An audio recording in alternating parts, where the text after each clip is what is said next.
A few years back, it was very unusual to find 10% yielding REITs. Valuations were a lot higher, and so naturally dividend yields were also a lot lower. And if a REIT had a high dividend yield, it would typically clearly signal to you that the REIT has management problems, an over-leveraged balance sheet, risky assets, or a combination of all three. But now things have changed. REIT valuations have crashed, even as their cash flows kept on rising, and as a result, there are now a lot of high-yielding opportunities in the REIT sector, and some of these REITs are pretty good in terms of quality, and yet now they offer you up to a 10% dividend yield. This has led many of you to ask me, what are the best 10% yielding REITs to buy today? Hey everyone, this is Yossi. I run a small investment firm that specializes in REIT investing, and in today's video I want to talk to you about two companies that pay an over 10% dividend yield that I'm buying today. But before I go into it, I want to quickly remind you again that Seeking Alpha just reactivated the 2-week free trial for my REIT newsletter, High Yield Landlord. I don't know how long this free trial is going to be active. If you want to get access to my REIT portfolio, feel free to click the first link in the description of this video. So the first company that I want to discuss here is called Cybus Nordic. It has a roughly 10% dividend yield, and this is a REIT that we own in our international portfolio at High Yield Landlord. It's not officially structured as a REIT, but essentially functions as one. It's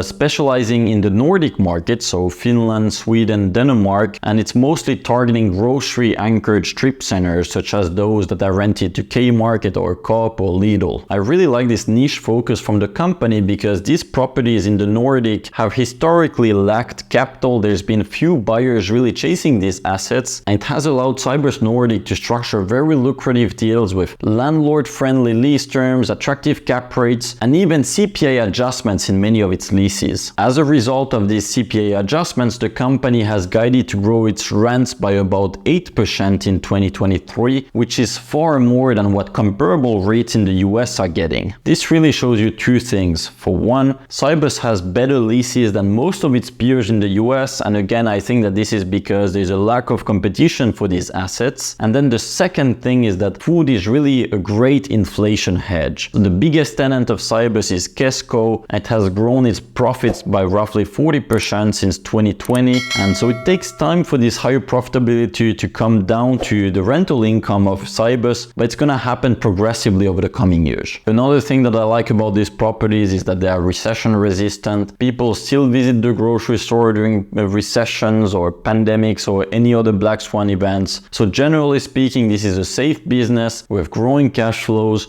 But here's the issue. Unfortunately, the company has too much debt for today's higher interest rate environment. Historically, Cybus has had an LTV range of 55 to 65%, and in the past it has operated at closer to the higher end of this range. It made sense because it was able to get really low interest rates relative to the cap rates it was getting on its properties, and so the spreads were massive. It was really lucrative for shareholders, and so despite increasing risks, the risk reward was very compelling. But unfortunately for Cybus, Russia then invaded Ukraine. This caused inflation to go much higher, interest rates surged as a result of this, and this really caught the company off guard. Suddenly, the company became over-leveraged. It was forced to slash its dividend. It was also forced to issue a bit of equity to bring back its LTV in its normal range, and so it really hurt shareholders and caused a lot of them to run away. But I think that this is a great investment opportunity for investors who are able to buy it today, because now its valuation is heavily discounted, trading at a roughly 25% discount to its net asset value. Its rents are growing rapidly because of the CPI bumps in its leases. Now the rents are catching up to the inflation. And then the third reason, thanks to its recent equity raise, it's been able to pay off some maturities, and so the company has no maturities until the end of next year. If you ignore the recent events, Cybus has historically actually been one of the best performing stocks in the European stock market. It roughly tripled investors' money from 2008 until the recent crash, and so overall the company has a great business model. It's well managed, and I think that eventually, as we put this crisis behind, the company is going to reprice Cybus at closer to its net asset value. This could unlock about 30 to 40% upside, and while you wait, you earn a roughly 10% dividend yield. Then the second REIT I want to highlight here is called New Lake Capital Partners. This is a REIT that yields about 12.5%. It's yielding so much because it's investing in cannabis cultivation facilities, which are a riskier segment of the market, and it's really out of favor at the moment. All cannabis companies have seen their share prices collapse over the past year. They've dropped a lot more than REITs even, and with that, New Lake has been really dragged down with the rest of the sector as if it was just another cannabis operator. But I think that this is a great opportunity because NewLake is not a cannabis operator, it's a landlord, and it's really the pick and shovels way of investing in this sector, and I think that it's a lot safer than most other companies. It's earning steady rent checks from long-term leases that include annual rent escalations of roughly 2%. They enjoy high rent coverage, and so most tenants will be just fine paying their rent. Of course, occasionally it's going to suffer some tenant issues. It's dealing with some today for roughly 10% of its revenue, but even that's not the end of the world. NewLake has no debt on its balance sheet. It's focusing on limited license states, and so if you think that the consumption of cannabis is going to keep growing in these states, then this property should hold value over time, and NewLake should be able to deal with tenant issues